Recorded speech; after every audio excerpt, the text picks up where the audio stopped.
Sabarimala സന്നിധാനത്തെ അന്നദാന menu പരിഷ്കരിക്കുന്നതടക്കം സുപ്രധാന തീരുമാനങ്ങളുമായി K ജയകുമാറിന്റെ നേതൃത്വത്തിലുള്ള ദേവസ്വം ബോർഡിന്റെ ആദ്യ യോഗം. അന്നദാനത്തിന് പുലാവും സാമ്പാറും ഇനി വിളമ്പില്ല. പായസവും പപ്പടവും അടങ്ങിയ സദ്യ നൽകുമെന്ന് Devaswom board president K Jayakumar പറഞ്ഞു. അടുത്ത വർഷത്തെ തീർത്ഥാടനത്തിന് വേണ്ടിയുള്ള മുന്നൊരുക്കങ്ങൾ ഫെബ്രുവരി 1 ആരംഭിക്കാനും തീരുമാനമായി. പുതിയ ദേവസ്വം ബോർഡ് പ്രസിഡന്റ് കെ ജയകുമാറിന്റെ നേതൃത്വത്തിൽ ചേർന്ന ആദ്യ സമ്പൂർണ്ണ ദേവസ്വം ബോർഡ് യോഗത്തിൽ സുപ്രധാന തീരുമാനങ്ങളാണ് ഉണ്ടായത്. ശബരിമല സന്നിധാനത്തെ അന്നദാനവുമായി ബന്ധപ്പെട്ട പരാതികൾ പരിഹരിക്കാൻ ഇടപെടൽ. അന്നദാനത്തിന് പുലാവും സാമ്പാറും ഇനി വിളമ്പില്ലെന്ന് Thiruvithamkoor Devaswom board president K Jayakumar. പകരം പായസവും പപ്പടവും അടങ്ങിയ സദ്യ.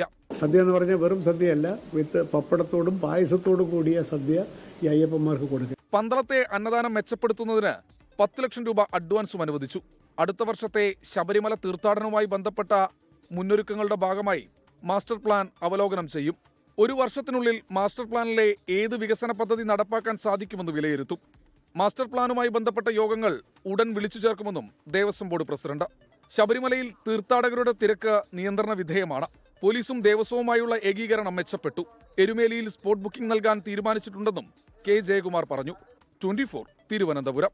ലോകത്തെവിടെയായാലും ഏത് സമയത്തും 24 വാർത്തകളും ഓഗ്മെന്റഡ് റിയാലിറ്റി പാക്കേജുകളും എക്സ്പ്ലെയിനറുകളും വിശദമായി കാണാൻ ഞങ്ങളുടെ യൂട്യൂബ് ചാനൽ നിങ്ങൾക്ക് സബ്സ്ക്രൈബ് ചെയ്യാം.